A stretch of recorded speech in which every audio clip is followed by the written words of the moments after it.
nous sommes des serviteurs quelconques, nous avons fait que notre devoir. Oui, frères et sœurs, nous sommes avec Jésus sur la route qui monte à Jérusalem. Jésus vient de parler aux pharisiens, puis aux disciples. Maintenant, c'est à ceux qu'il a choisis pour partager son intimité qu'il s'adresse. Et durant cette montée, de quoi Jésus parle-t-il à ses 12 ?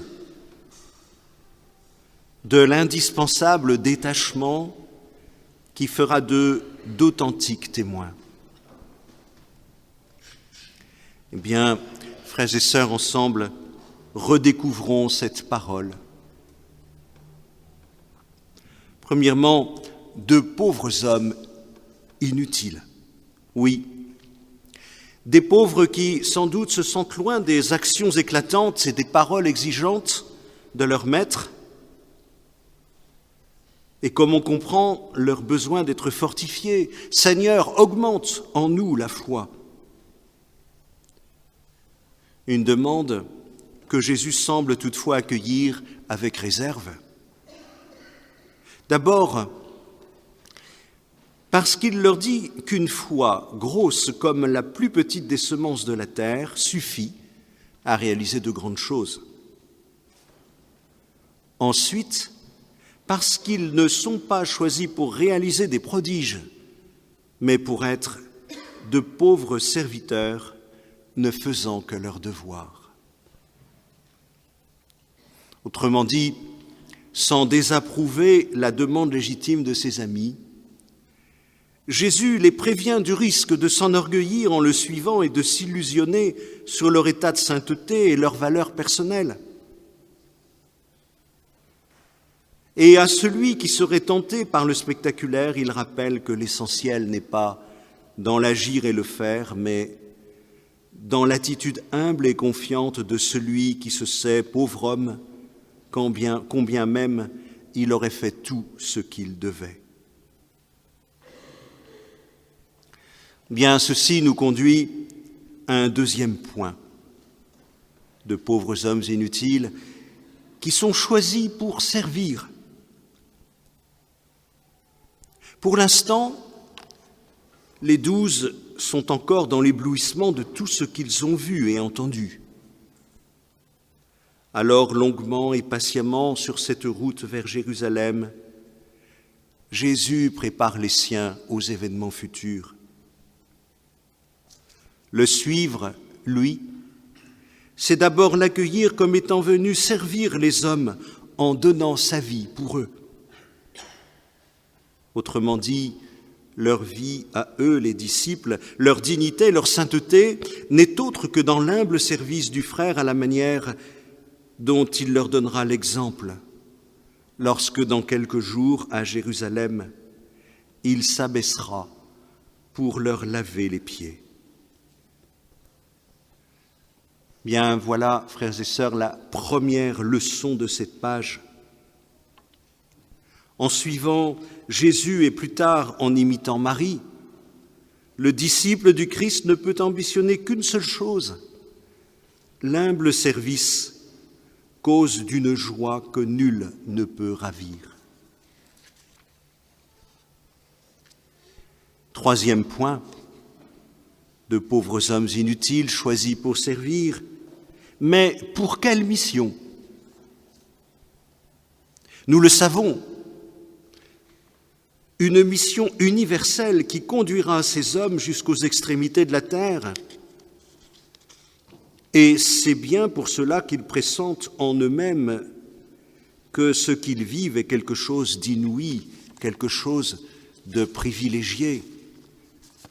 Un privilège, effectivement, intransmissible et inaliénable, avec son risque d'orgueil, parce qu'ils seront toujours les seuls et uniques à avoir vu, entendu, touché le Verbe de Dieu, les seuls à avoir mangé et bu avec celui qu'ils ont reconnu et appelé Seigneur.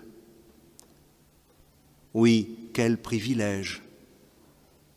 mais un privilège lourd de conséquences dont ils n'ont pas encore conscience et qui les conduira loin, très loin, et jusqu'au bout, jusqu'à celui du don de leur vie à la suite du Seigneur. Pour l'heure, chacun d'eux doit encore passer de ses prétentions humaines à sa vraie place de serviteur appelé à participer au pouvoir salvifique du Père. Et nous voyons comment, après la Pentecôte, par action de la grâce, des hommes sans influence, sans pouvoir, sans moyens financiers, sans organisation, sans rien, c'est-à-dire vraiment pauvres et détachés, ont changé le cours de l'histoire.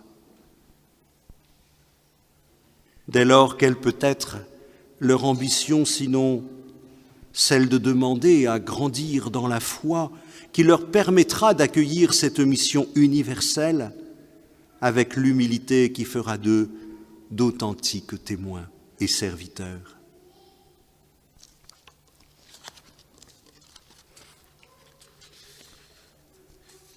Quatrième point, ce chemin de ces 12 est un chemin qui nous concerne, nous aussi.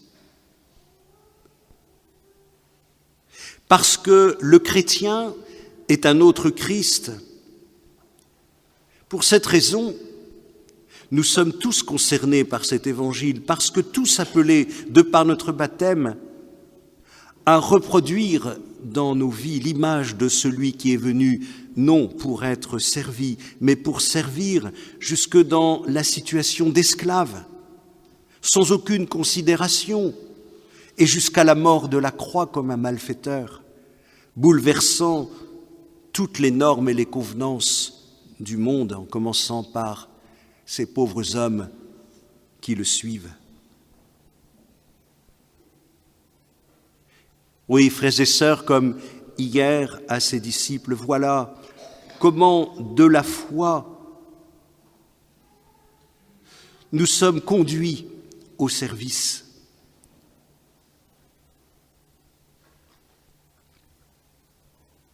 Et Jésus nous redit que cette foi que nous avons reçue et dans laquelle nous devons grandir est indissociable de ce service gratuit. C'est nous dépenser sans attendre d'autres récompenses que celui d'avoir fait votre sainte volonté. C'est ce que chantent justement les scouts dans leur prière, qu'ils ont reprise de saint Ignace de Loyola et que bien nous entendrons tout à l'heure. Oui, un enseignement, frères et sœurs, qui nous ramène à cet essentiel. Pas de privilège dans le royaume ni de rang d'honneur, seule une hiérarchie de service. Mon point suivant, c'est de voir comment ce service s'enracine dans la dépendance du Père. Oui, nous le savions bien sûr déjà, on nous l'a souvent dit et on nous le redit tout le temps, notre vocation est de servir.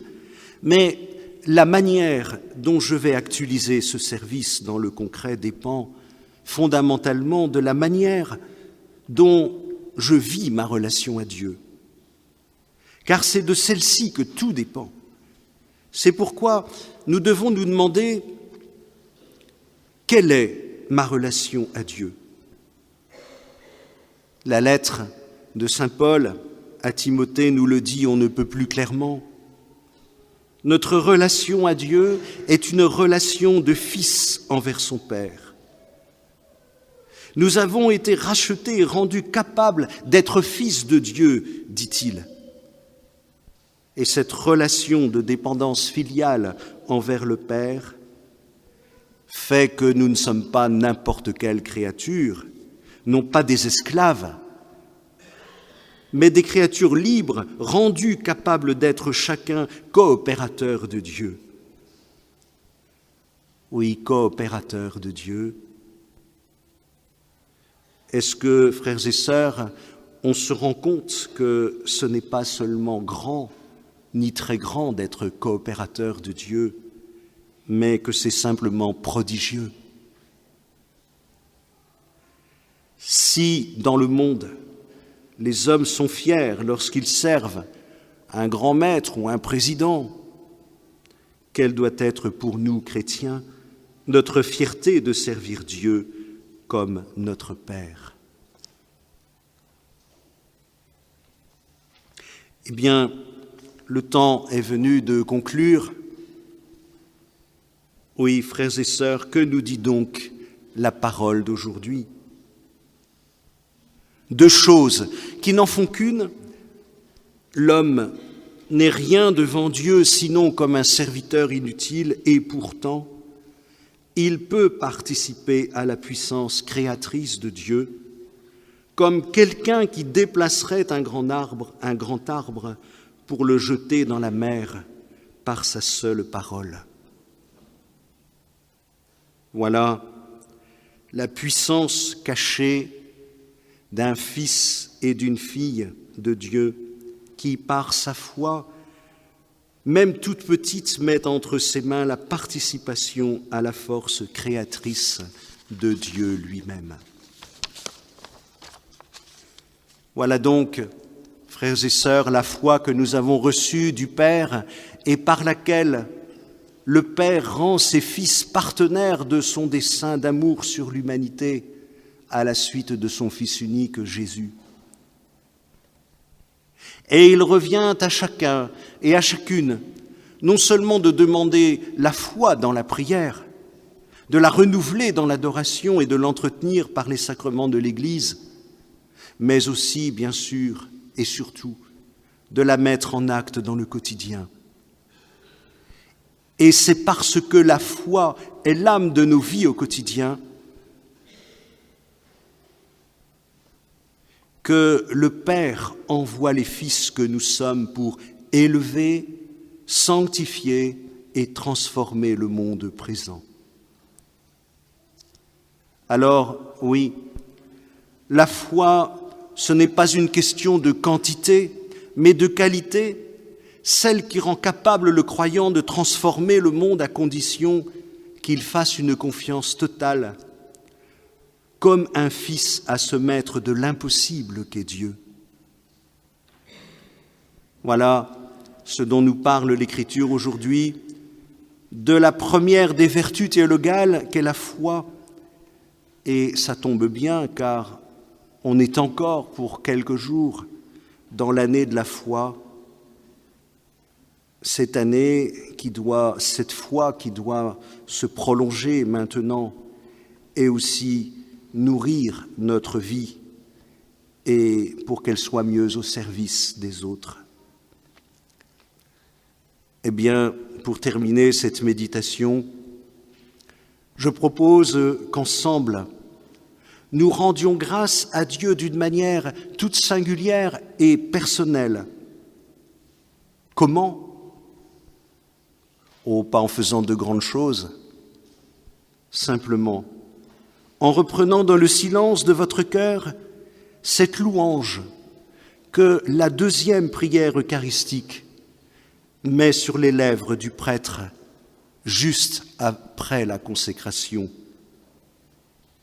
Une louange au Père qui tient en une phrase et qui peut paraître banale lorsqu'on est distrait, mais qui pourtant est si juste et lourde de sens qu'elle peut éclairer toute une vie. Seigneur, nous te rendons grâce de nous avoir choisis pour servir en ta présence.